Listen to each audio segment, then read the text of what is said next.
I'm 32 now, and every day, I wake up to a garden full of life, my own creation.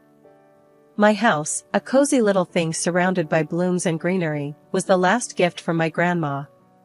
This place is more than just land and a building, it's a testament to a battle I've fought since I was a kid, a battle against my own blood. In our family, owning the local restaurant wasn't just a job, it was an identity, passed down like some sacred torch. My brother, Mike, he took to it like a fish to water. Me? I was the odd one out, the black sheep with her head stuck in the dirt. Literally, according to my folks and Mike.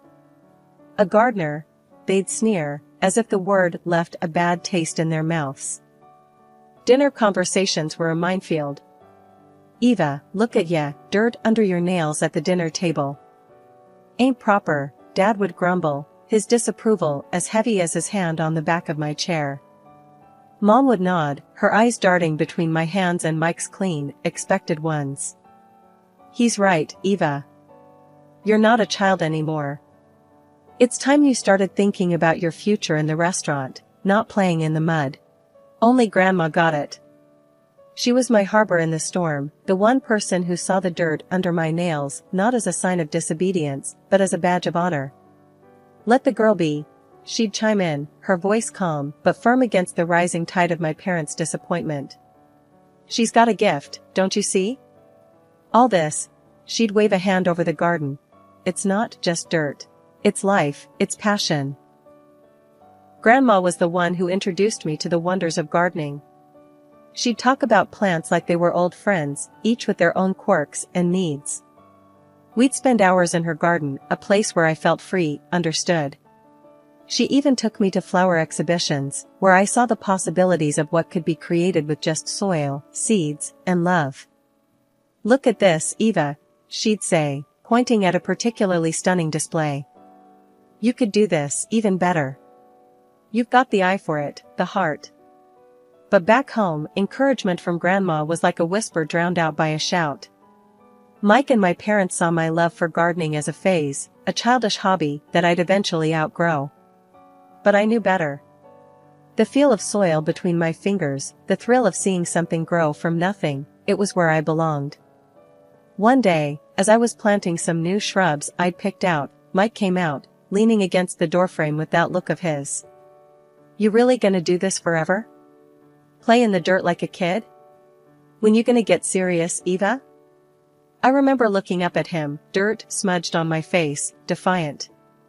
This is serious, Mike. More than you'll ever understand.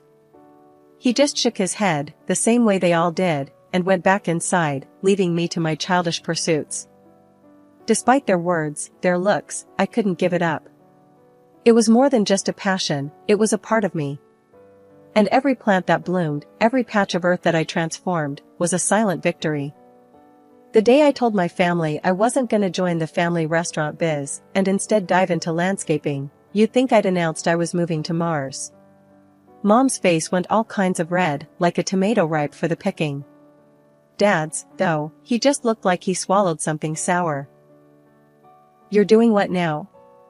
Mom's voice hit octaves I didn't know existed. Her hands were all over the place, like wild birds trying to escape. I want to be a landscape designer, I said, trying to keep my voice steady. It's what I love, what I'm good at. Dad slammed his fist on the table, making the silverware jump. Landscaping? That's no career for my daughter. You're meant to help run the restaurant. This is just nonsense. Their reaction was no surprise, but it stung all the same. That's when Grandma stepped in, her calm voice slicing through the tension. Now, let's all just take a moment. Eva's got a gift, and it's clear she's passionate about this. Why not give her a chance to explain? So, I laid it all out. How I felt alive with soil under my nails, the joy of watching something I planted grow, the designs in my head just bursting to come out. I talked about the garden I'd planned in my head for Grandma's backyard, the plants I wanted to try, the colors and textures. I could see Grandma nodding, a small smile on her face, but Mom and Dad? They looked like they were sitting through a foreign film without subtitles.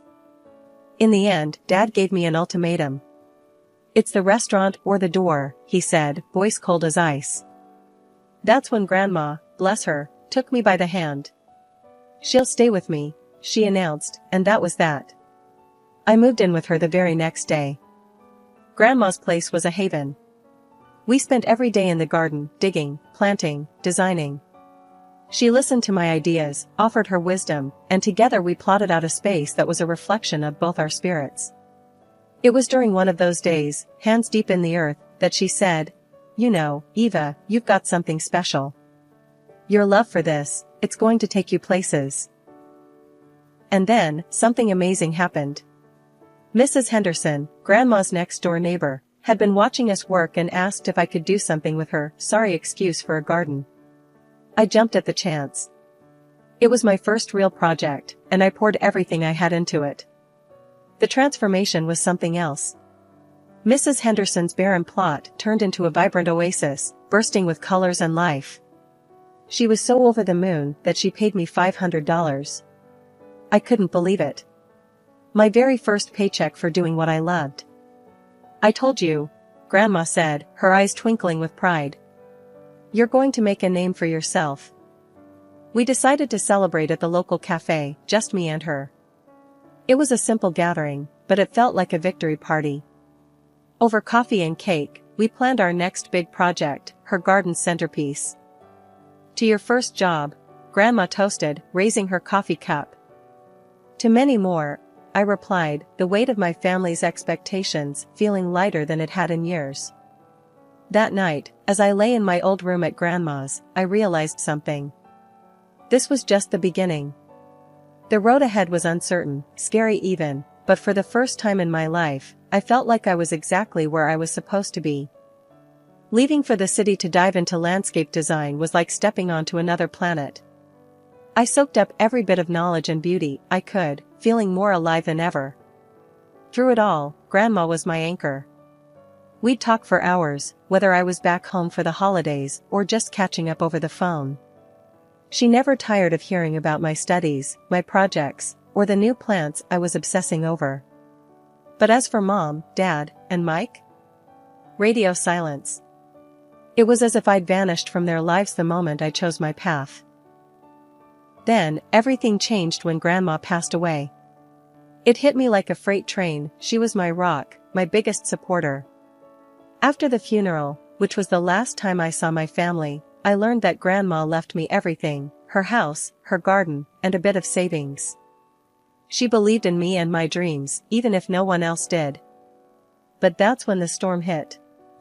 My family, already distant, turned colder. They had plans for Grandma's house, dreams of selling it to pour money into the restaurant. When they found out about the will, all hell broke loose. "You can't be serious." Dad bellowed over the phone when I told them I was keeping the house and using Grandma's savings to fund my career. "That money, that house, it's meant for the family, for the restaurant." Mom's voice was no less fierce. "How can you be so selfish? Your grandmother would be ashamed of you, hoarding everything for yourself." Even Mike, who rarely got involved, chimed in. "Come on, Eva. Don't do this to the family. We need that money." Their words stung, but I stood my ground. Grandma believed in me, in what I'm doing. She wanted me to have the house, to make something of myself.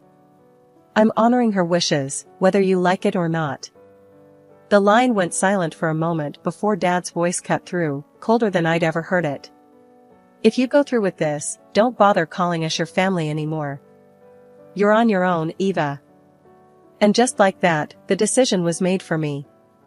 I lost more than Grandma that day, I lost my family. But in the midst of that loss, I found a resolve I didn't know I had. So, I poured myself into my work, into transforming her garden into a tribute to her memory. It wasn't just about plants and designs, it was about proving to myself, and maybe to them, that I could make it on my own. That I was more than just the family outcast, more than just a gardener. Years rolled by, thick and fast, like seasons changing in my garden. My old but snug Grandma's house became a slice of paradise in the midst of my hustle. Friends became my new family, filling the house with laughter and warmth, especially during our legendary barbecue nights. Then, out of the blue, a wedding invitation landed in my mailbox. It was from my brother, Mike. A wedding at the family restaurant, the very place I drifted apart from what used to be my family. My heart sank a little, memories, both sweet and sour, bubbling up. I can't believe Mike's getting hitched, I mumbled to myself, flipping the invitation in my hands. That evening, my backyard was buzzing with the usual suspects, my friends, grilling and chilling. I tossed the invitation on the table, a silent announcement. "You gotta go," Jess said, snagging a burnt sausage off the grill. Her words were blunt, no room for argument. "Yeah, show 'em how you flourished, Eva. Like one of your gardens," added Sam, his grin encouraging but knowing the turmoil I felt. I sighed, the weight of the decision pressing down on me. But stepping back there, after everything? It's not about them, Eva. It's about closure, for you. And who knows, maybe a fresh start? Jess nudged, always the optimist. Their words, a mix of wisdom and whiskey, finally got to me. "All right, I'll go. For Grandma, if nothing else," I conceded, my voice a mix of determination and dread. The next few days were a whirlwind of preparations. I found myself in front of a mirror, trying on a dress that felt like armor. It was beautiful, in a way that whispered confidence and grace, not just to the world but to me, too. "I'm doing this," I whispered to my reflection, a promise to the woman staring back. Choosing a gift for Mike was another battle. What do you gift someone who's drifted so far away? They're more a memory than a brother. In the end, I settled on a rare plant, a symbol of growth and resilience. Something only I would give, a nod to our shared past and my unyielding love for the green and growing things. The family restaurant, decked out in garish decorations, felt both familiar and alien.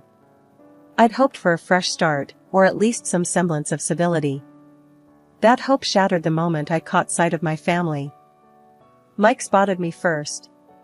"Well, ain't this a surprise? Thought you'd be too busy playing in the dirt to remember your only brother's wedding," he said, loud enough for a circle of guests to hear, his smirk wide and unwelcoming. I tried to keep my voice steady. "Congratulations, Mike. Wishing you both the best." My attempt at diplomacy fell flat, his smirk turning into a sneer. Mom and Dad were next, their expressions a mix of shock and disapproval. "Eva, you actually came. Thought you'd consider this too mundane for your exquisite tastes," Mom said, her voice laced with sarcasm, barely concealing her disdain. Dad's eyes scanned me from head to toe, his disappointment palpable. "Hope you've left your garden long enough to remember how to behave at a family event," he added, his tone harsh and unforgiving. Then came Mike's fiancée, Clara, eyeing me like I was a specimen rather than a person. "So, you're the infamous sister. Mike said you'd rather plant flowers than be part of the family." "Can't say he was wrong," she said, her voice dripping with contempt, her hand resting possessively on Mike's arm. The conversation around us had paused, the guests' attention now fixed on the unfolding drama. I felt their stares, curious and judgmental, as if I were an exhibit on display. Trying to salvage some dignity, I responded, "Just wanted to wish you both happiness. That's all." But the barbs kept coming. "Make sure you don't dirty up the place, Gardner. Wouldn't want the guests thinking we let just anyone in," Mike quipped, the guests around him chuckling uncomfortably. Feeling smaller by the second, I was directed to a table in the corner, away from the family, away from any semblance of belonging. The table was clearly an afterthought, barely decorated and awkwardly positioned. As I took my seat, the whispers grew louder, the glances more pitying. "I heard she chose weeds over family," someone whispered, not too far from me. "Imagine missing out on real life, because you prefer dirt," another snickered. The laughter and music swelled, a stark contrast to the coldness at my solitary corner. I was an outsider here, surrounded by people who knew me only by the scornful stories they'd heard. As the wedding dragged on, with me tucked away in my corner like an afterthought, the atmosphere started to shift. The night was filled with the usual wedding fare, dancing, toasts, and a bit too much alcohol for some. Yet, amidst the revelry, an unexpected moment of redemption emerged, catching me off guard. It happened just as I was contemplating making my quiet exit, unnoticed and unmissed. The mayor of our town, a guest of honor due to his ties with the bride's family, took to the stage for his speech. His presence was a big deal, lending a certain prestige to the event. I'd met him a few times professionally, given my work on several city park projects, but I doubted he'd remember me. "Ladies and gentlemen," he began, his voice commanding attention. The room hushed, glasses pausing mid-air as everyone turned to listen. As he spoke about community and coming together, his gaze suddenly found mine. He asked Mike and his fiancée with a puzzled look, "Why's the famous landscape designer sitting all by herself like she's been put in timeout?" Mike and Clara glanced at each other, clearly clueless. That's when the mayor pointed straight at me. You could have heard a pin drop. My family looked like they'd seen a ghost. The mayor beckoned me over. "Folks, we're lucky tonight. Right here, we've got the talent behind our city's most beautiful parks. Not to mention, she's just snagged a cool 300 grand from the city for her next project." Applause filled the room, echoing off the walls, as I made my way to the front. I took the mic, feeling a mix of pride and nerves. "Thanks, Mr. Mayor," I started. "It's all about making our city a better place, one garden at a time." Then, turning to my family, I couldn't help but add, "Mike, Clara, congrats. Seems like you two are a perfect match." A light jab at their earlier coldness. To my parents, I said, "Hope you're not too embarrassed by your gardener daughter now." Their faces were a picture of shock and burning shame. The room was buzzing, whispers spreading like wildfire. I could feel the shift in the air, the looks of surprise and newfound respect from the guests. I returned to my table, no longer the outcast, but the evening's unexpected star. The mayor and a few other city bigwigs joined me, their interest genuine. The night took on a new flavor, conversation swirling around future projects and the sudden spotlight on me. For the first time in a long time, I didn't feel like just the odd one out in my family. I was Eva, the landscape designer who'd carved her own path, one that even the mayor admired. And as for my family, well, let's just say the evening gave them a lot to think about. The evening of my brother's wedding unfolded into something far beyond the awkward family reunion I'd anticipated. Surrounded by the city's elite, I found myself in deep conversation with the mayor, among others, about the potential for new, ambitious landscaping projects throughout the city. His enthusiasm was infectious, and for a moment, I allowed myself to dream bigger than I ever had before. "And Eva, your vision for the new park downtown, it's exactly what we need to breathe life back into that area," the mayor said, his eyes alight with excitement. "Your ability to see the beauty in the neglected spaces is remarkable." "Thank you, Mr. Mayor. I believe every corner of our city has potential. It's just about finding the right way to bring it out," I replied, feeling a swell of pride. The conversations didn't stop there. The head of the local TV channel, intrigued by my story, pitched the idea of a feature segment. "Eva, your journey from a misunderstood gardener to a celebrated landscape designer is inspiring. How do you feel about sharing your story with our viewers? Show them how following your passion can lead to unexpected success," he suggested, his camera crew already imagining the shots. "I'm humbled, really. If my story can inspire even one person to follow their heart, it would be worth it," I answered, the reality of my influence beginning to dawn on me. As the night wore on, the mayor's disappointment in his niece and my family's behavior became unmistakably clear. His confrontation with Clara was a moment of vindication I hadn't known I needed. "Clara, I expected better. The way you and your new family have treated Eva, it's unacceptable. I cannot, in good conscience, support the restaurant financially or otherwise. Respect and kindness are values we should all uphold," he stated firmly, leaving Clara and my brother visibly shaken. Riding the wave of the evening's revelations, I returned home with my head full of possibilities and my heart light, despite the undercurrents of family drama. That lightness was short-lived, however, as Mike's unexpected visit a week later brought me crashing back to reality. "Eva, we're struggling. The restaurant, we're in deep. I wouldn't ask if it wasn't serious. Can you help us out?" Mike's request was desperate, his pride swallowed by necessity. "Mike, coming here, asking for money now? After everything? You really don't get it, do you? I built my life, my career, on my own, despite how you all treated me." "No, I won't bail you out," I said, my voice steady, my resolve unwavering. His departure was followed by a call from our parents, their tones sugary, their intentions transparent. "Eva, sweetheart, we've been thinking about you. How successful you've become. We're so proud. Maybe you could share a bit of that success? Help the family business?" They cooed, their words dripping with insincerity. "You think you can ignore me, belittle my passion, and then when I make something of myself, you call to ask for money? I'm doing well, thanks for finally noticing. But I won't be your safety net." "Goodbye," I replied, hanging up with a mix of anger and liberation.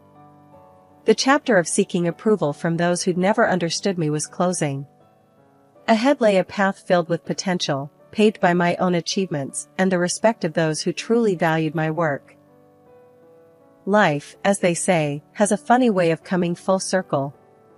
While I was out there, laying down roots in more ways than one, my family's restaurant was crumbling, brick by metaphorical brick.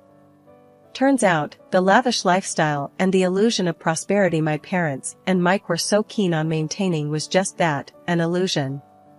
They hadn't been investing back into the business. Instead, they were burning cash on fancy toys and flashier ways to show off. When the restaurant finally went under, it took them down with it, drowning in a sea of debt and broken dreams. Mike's marriage didn't survive the fallout. Clara, who had married him thinking she was getting the future king of the local dining scene, wasn't about to stick around for the downfall. She left, leaving him to wallow in the mess that was now his life. No restaurant, no wife, just a heap of debt and regret. On my end, though, things were blooming beautifully. Orders were rolling in nonstop. The mayor's office had me on speed dial, wanting to greenify every corner of our town. And it wasn't just them, private clients wanted a piece of the magic too. My calendar was a colorful mess of appointments, projects, and meetups with some of the most fascinating folks you'd ever meet.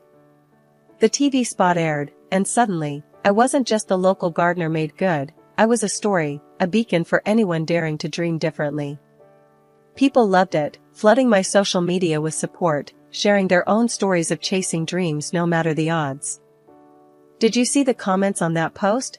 My assistant, a bright-eyed green thumb named Lucy, asked me one day, scrolling through her phone with a grin. "You're like a celebrity now." I chuckled, shaking my head. "All because I like playing in the dirt." "It's more than that, and you know it," Lucy shot back, always quick to remind me of the bigger picture. "You're showing people it's okay to follow their passion. That's huge." She was right, of course. What started in my grandma's backyard had grown into something I could never have imagined.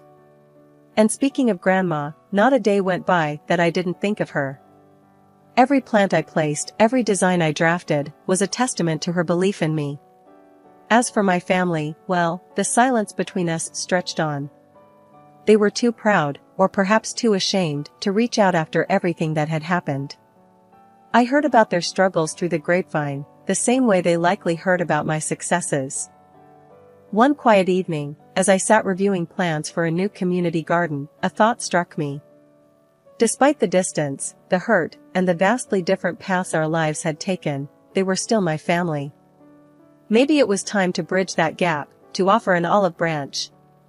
Not because they deserved it, necessarily, but because holding on to bitterness was like letting weeds take over a garden. I picked up my phone, hesitated for a moment, and then dialed Mike's number. It rang, and then, finally, "Hello? Mike, it's Eva. I've been thinking, maybe it's time we talked. Really talked." The line was silent for a beat, 2 beats, then, yeah. Maybe it is. The conversation was awkward, stilted, but it was a start. A seed planted towards something new. Maybe it would grow, maybe it wouldn't. But at least I'd tried. And in the meantime I had gardens to design, dreams to nurture, and a legacy to build, one that Grandma would have been proud of.